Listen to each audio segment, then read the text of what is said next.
따라합니다. 점점 강해지나 점점 약해지나. 그렇습니다. 오선지의 음악 악보에는 우리 인생의 함축판이 담아 있습니다.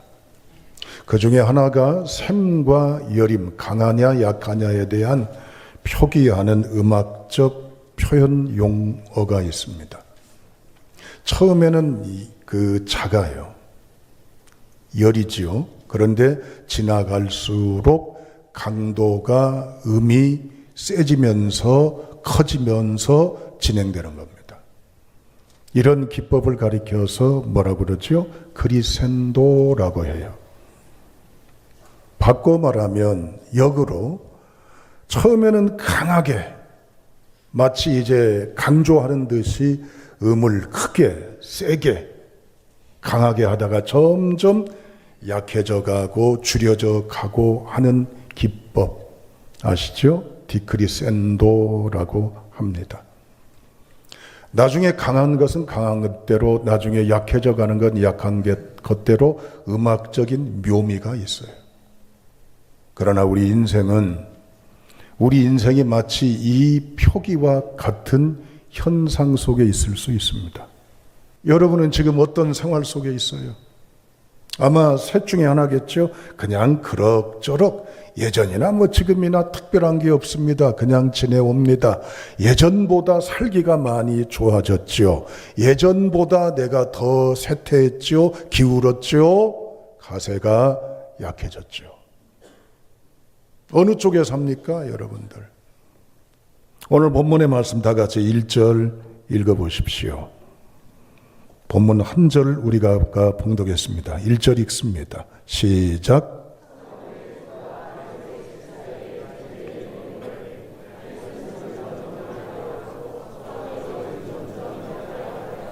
아멘. 점점 강해져가는 그룹, 점점 약해져가는 그룹. 점점 강해지는 건 뭐예요? 다윗은. 점점 약해지는 건 누구예요? 사울은. 오늘 1절은 두 단락으로 나눌 수 있어요. 전반부, 후반부. 전반부는 다윗의 가정과 사울의 가정이 굉장히 원수, 앙숙지간인 표현으로 대비가 됩니다. 사울의 집과 다윗의 집 사이에 무엇이 오래매? 전쟁이 오래매. 이 본문을 이해하려면 앞서 전개되어 있는 역사적인 실증을 우리가 연결지어서 이해를 해야 됩니다. 이건 늘 드리는 말씀이지만 작가의 기발한 등장인물들을 등장시키고 배열하고 그럴싸한 여건 상황을 대입해서 전개하는 허구적인 작가의 구상 이야기가 아니에요. 역사의 실제 사건이에요. 실화예요. 실증이에요. 그렇기 때문에 오늘 이 본문의 말씀을 이 역사 속에 오늘 우리가 이 시대 속에 살아가요. 나하고 무관한 얘기, 상관없는 얘기라고 구경꾼의 관찰자 입장에서 끝나버리면 안 돼요. 둘 중 하나를 결단하셔야 돼요. 내가 점점 더 강해지는 인생을 선택할 것이냐, 내가 점점점 약해져가는 몰락의 인생을 선택할 것이냐. 오늘 사울과 다윗의 집 사이에 전쟁이 있었다고 그랬습니다. 이미 사울왕은 아들 요나단과 팔레스타인 블레셋과의 전투에 참여했다가 전사하고 맙니다. 초대왕 사울이 죽었어요. 그러면 이 왕의 공백이 되어서, 권력의 공백이 되어서 안 되니까 권력을 다시 이어가야 할 거 아니에요. 그 이야기가 앞선 내용에 있습니다. 사울에는 이스보셋이라는 아들이 있습니다. 그때 사울왕을 도왔던 명장, 용장, 지략가, 용맹가 아브넬이라는 장수가 있어요. 이 장수가 이스보셋을 왕으로 추대하면서 사울 뒤에 있는 아들 이스보셋의 왕위로 세습하는 내용이 앞선 내용입니다. 그런데 이때 이 이스보셋을 중심으로 해서 이스라엘 12지파 가운데 11지파가 동맹군을 형성을 했어요. 그리고 오로지 남쪽 유다의 다윗을 중심으로 한 부족인 유다지파만 하나의 부족 공동체가 되어서 11대 1로 싸우는 거예요. 이 전투를 얘기합니다. 물경 몇 년을 싸웠을까요? 7년 6개월. 내전이 일어난 거예요. 왜냐, 한 나라에 12지파의 두 왕이 존재할 수 없어. 태양은 하나여잖아요. 권력 싸움, 헤게모니 싸움이란 말이에요. 그러나 수나 전략이나 여러 환경으로 볼 때는 어디가 훨씬 유리해요? 사울의 집을 중심으로 한 사울 지파 공동체. 다윗은 불리해요. 덜렁 혼자의 부족들이에요. 수도 모자라, 무기도 없어, 전술, 전략, 여러 여건들이 어려워요. 이 전쟁은 보나마나 패퇴해야 돼요. 그런데 7년 6개월 동안 내전하면서 성경은 생생하게 증언합니다. 질 줄로 알았던 다윗은 점점점 더 크리센토가 되고, 사울이 이길 줄로만 알았는데 점점 더 몰락하고 패퇴하고 기울어져가는 뭐가 되었어요? 디크리센도가 되었다는 얘기입니다. 오늘 역사의 교훈을 통해서 우리는 이 시대 속에 하나님의 다스림 가운데 눈앞에 살아가는 우리는 성경 말씀의 진리를 놓치지 않길 주님의 이름으로 축복합니다. 나는 이만큼 살게 되었습니다. 내 새끼들 남들보다는 걱정 없어요. 이만하면 괜찮아요. 큰 소리 치지 마세요. 결론 짓지 마세요. 그게 언제까지 보장된다는 보증서가, 확실한 이제는 보장이 어디가 있어요? 나는 이만하면 괜찮아. 뭐 가난 벗었겠다. 그래도 자식들 다 제 앞길 찾아가겠다. 아, 여유로워 행복해. 휘파람 부시고 비스듬히 누워서 다리 껐덕거리면서 여유로움에 만족을 부리지 않기를 바랍니다. 왜? 이것에 의해 분기점이 생기기 때문에 그래요. 다 같이 어디를 보시느냐? 2장 30절, 사무엘상 2장 30절을 보세요. 자, 화면에 보입니다. 읽으세요. 시작.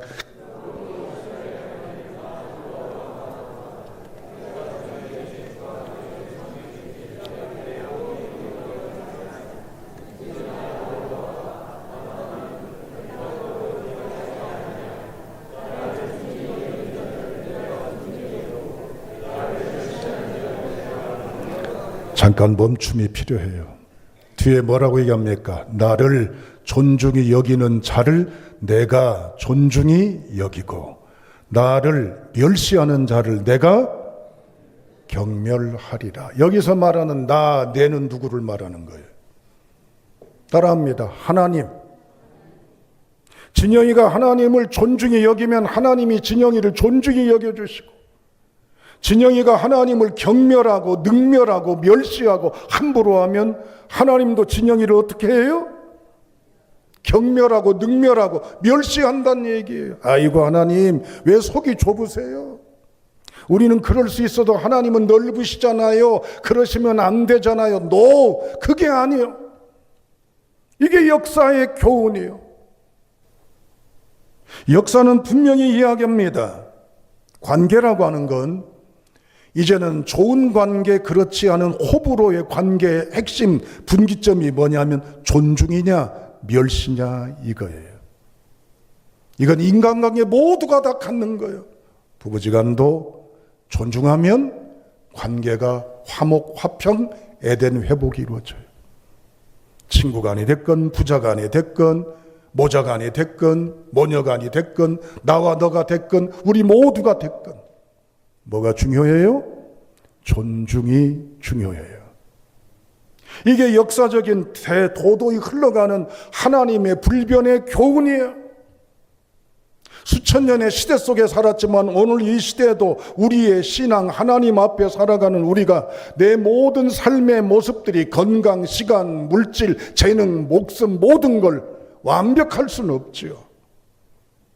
그러나 하나님을 귀하게 여겨보려고, 하나님을 소중히 여겨서 반응해 보려고, 하나님의 뜻에 온전히 살아보려고 애쓰려고 하는가를 우리는 돌아봐야 됩니다.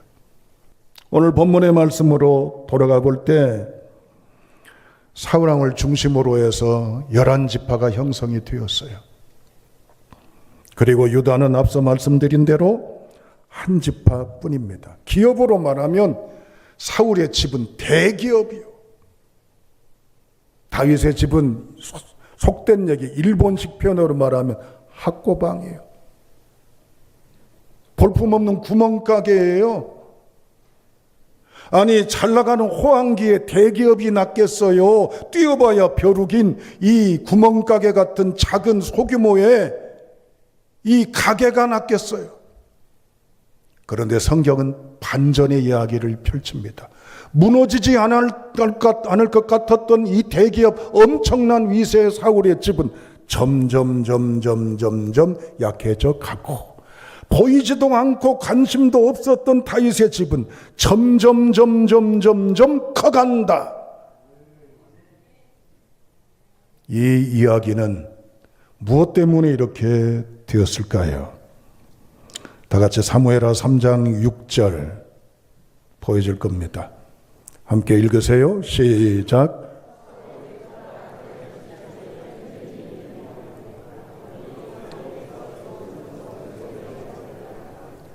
성경 본문 그대로 고정해 놓으세요. 사울의 집과 다윗의 집 사이에 전쟁이 있는 것은 1절하고 똑같지요. 평행 문구처럼 해놨어요. 그런데 사울의 집의 형편을 이야기하는데 사울의 집에서 점점 권세를 잡으니라. 누가? 이스보셋이? 아브넬이. 아브넬은 누구라고 그래서 아까 얘기했잖아요. 군대 총 왕 다음에 넘버 2 지휘관, 전략가, 지략가, 용맹가요. 오늘 성경 본문 보면은 히브리어의 원문에 보면 점점 권세를, 그 말이 미트핫 제크라고 나와 있어요. 미트핫 제크라는 말은 따라합니다. 강하다. 동사 죄기 분사형이라고 문법이 그렇게 나와요. 이건 몰라도 돼요. 그런데 동사 제기 문법, 이 분사형의 문법을 표현하면 이렇게 표현됩니다. 스스로 강하여지다. 자기 힘을 사용하다. 영어 번역에는 he himself strong 그렇게 나와 있어요. 그러니까 사울의 가문이, 사울의 이 지파들이 든든히 서가고 강해지는 것은 점점 뭐요? 아브넬의 지략, 용맹, 무기체계 여러 힘들로 사람의 여러 힘에 의지해 사람의 생각, 사람의 방법, 사람을 붙잡고 살아간다 그 말이에요. 그러다 보니까 어떻게 됐어요? 점점 약해져 갔다는 얘기입니다. 그런데 보시죠. 어디를 보시냐면 이제는 5장 10절을 보시겠습니다. 5장 10절 읽어보세요. 시작.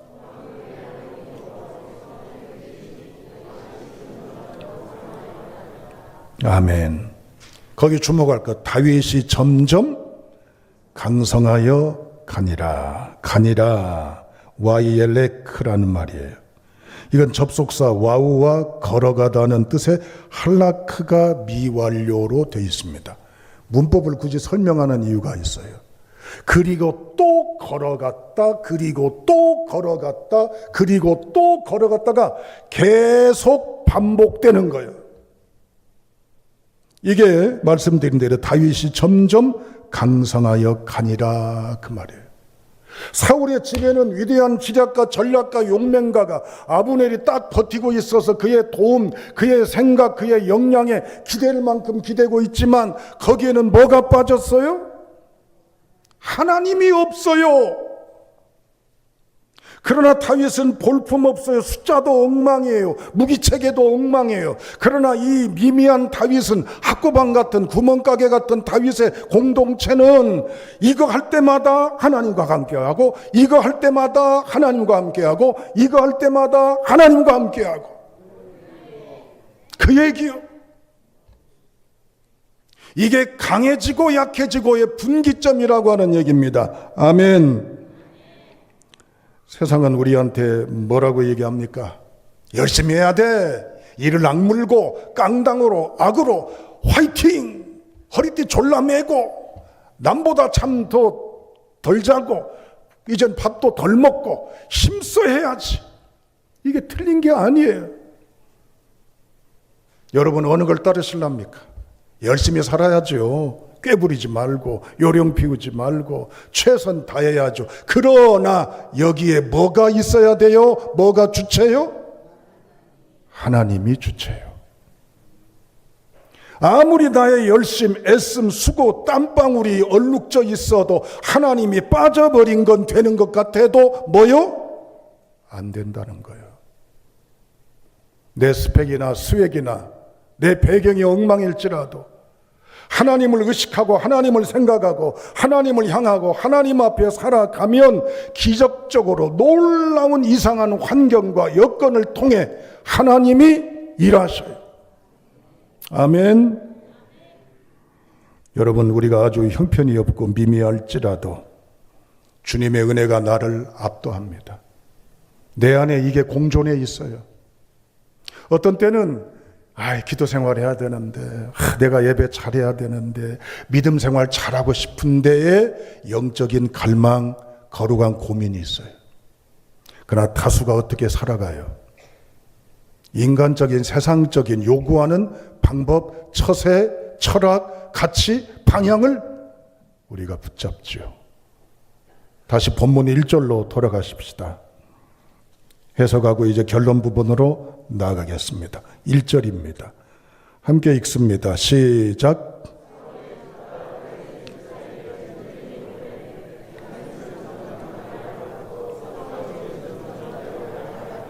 아멘. 거기 뒷부분을 보세요. 후반절. 다윗은 점점 강하여 가고 사울은 집은 점점 약하여 가니라. 여기서 뭔가 희한한 것 하나를 발견 못합니까? 1절 맨 처음에 시작에 등장하는 이름은 사울이었죠. 2절 후반절에 등장하는 이름은 뭐였어요? 다윗이죠. 왜 이렇게 바꿔졌을까요? 인간적인 환경과 여건이 월등히 사울이 앞선 힘과 역량과 여건 속에 있었지만 하나님을 앞세우고 주와 동행하는 그의 인생은 저 후발주자의 밑바닥이었을지라도 하나님의 주권에 의해서 전세가 역전, 반전, 새로운 변화가 있다는 얘기입니다. 할렐루야. 성경 원문을 보면 이렇게 나와 있습니다. 다윗은 걷고 또 걸었다. 그리고 강해졌다. 베 다비드 홀렉 베아체크. 사울의 집안도 걷고 또 걸었다. 그러자 약해졌다. 우베트 샤울 홀레킴 베달림. 둘 다 걸었대요. 성경에는. 그런데 하나는 강해지고 하나는 약해졌대요. 이건 뭘 의미합니까? 하나님을 붙잡고 의지하며 나아갔더니 하나님이 상상 밖의 힘과 사건과 상황과 환경을 열어서 하나님의 위대하심을 역사하시고 증거하셔서 다윗을 흥황케 하셨다. 아멘. 오늘 이 시대 한복판에 우리 살아가고 있습니다. 많은 사람들의 틈바구니에 속에 비춰진 내 모습 참 초라하지요. 뭔가 변변찮지요. 직업, 학력, 여러 소유, 여건. 그래서 항상 사람들 모여 있으면 조용한 뒷자리, 끄트머리, 귀퉁이. 힘 있는 사람은 가운데, 상석, 주목받는 자리. 그런데 다윗은 어떻죠? 끄트머리였어요. 눈에 안 띄었어요. 그런데 하나님이 가운데에 높은 자리에 놀라운 역사에 세워놨어요. 그러면 이제 결론 부분입니다. 무엇이 어떻게 했기에 다윗의 인생이 이렇게 변화되었을까? 사무엘하 2장 1절 화면에 보일 겁니다. 다 같이 읽습니다. 시작.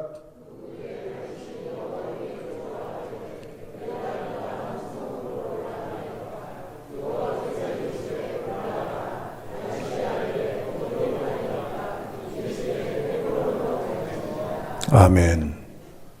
사울과 요나단이 전사한 이후의 비보를 듣고 다윗은 이 상황 속에서 하나님께 뭘 했어요? 물었잖아요. 여쭈었잖아요. 우리가 아는 상식으로는 뭘 한 거예요? 다윗이 가장 가졌던 위대함이 뭐예요? 그가 이걸 또 하고 또 할 때마다 이걸 또 하고 이걸 또 하면서 걸어갔던 바로 그것이 뭐예요? 표현은 다양하지만 결론은 기도지만 하나님께 물었어요. 하나님을 찾았어요. 하나님을 바라봤어요. 하나님을 붙잡았어요. 아멘. 그런데 우리는 어때요? 책망이 아니라 자기를 비춰봐요. 물어본 적, 아뢰본 적, 붙잡아 본 적, 무엇이 최상, 최선, 최고일지 귀담아 들어본 적 있으세요? 어때요? 충동적으로, 내 계산으로, 주위 사람들이 이러하니까 내가 그 일이 최선인 줄 알았는데 아플싸 최악이 되었네. 다 쏟아부었는데 빈털터리가 되었네. 이것이 아니다고 한 후회가 막급하네. 그런 다음에 어떻게 하나님 그때서야 묻지요. 살아날 방법을, 해결될 방법을 도와주세요. 구해주세요. 한 번만요. 마지막이요. 이번만요. 앞으로는 절대 안 할게요. 잘해볼게요. 사랑하는 여러분, 하나님이 우리를 보내십니다. 우리의 삶 속에 수많은 결정과 선택과 상황인식과 모든 여건을 바라보는 판단력과 안목과 주변 사람들의 조언과 충고와 주변 사람들의 다양한 이제는 생각들이 모아져 있습니다. 사울이 다스렸던 이스보셋의 나라는 군대 장관 아브넬을 전적으로 의지했어요. 그러나 다윗은 어떻게 했다고요? 하나님을 찾았고 물었고 들어보려고 했고 기다려봤고 의지했고 붙잡았어요. 여러분이 이런 식으로 공부를 하고 여러분이 이런 식으로 사업을 하고 여러분이 이런 식으로 가정사를 이끌어가고 여러분이 이런 식으로 미래에 대한 꿈을 하나님을 향한다면 하나님이 역사하십니다. 우리 속에, 우리의 삶 속에, 목사의 삶 속에, 여러분의 삶 속에 하나님 어디 계십니까? 하나님과 함께 걷는 걸음이 될 수 있기를 축복합니다. 하나님을 주목하는 눈빛과 하나님을 향한 걸음과 하나님과 손잡고 가는 동행과 동역과 동반이 이루어질 수 있기를 주님의 이름으로 축원합니다. 사순절이 열리는 3월입니다. 하나님 앞에 기도의 무릎으로 여러분의 처한 현실과 현상과 현재를 내어놓고 간구하십시오. 그러면 밑바닥에서 헤맸던 답이 없었던 내게 해석이 안 되고 이해가 안 되고 예측을 못했던 하나님이 하시는 놀라운 기적과 이적과 승리의 역사는 내가 간증하는 현장이 될 것이고 내가 체험하는 증거가 될 줄로 믿습니다. 하나님께로 돌아오는 행복의 결단이 있기를 주님의 이름으로 축원합니다. 기도하시겠습니다.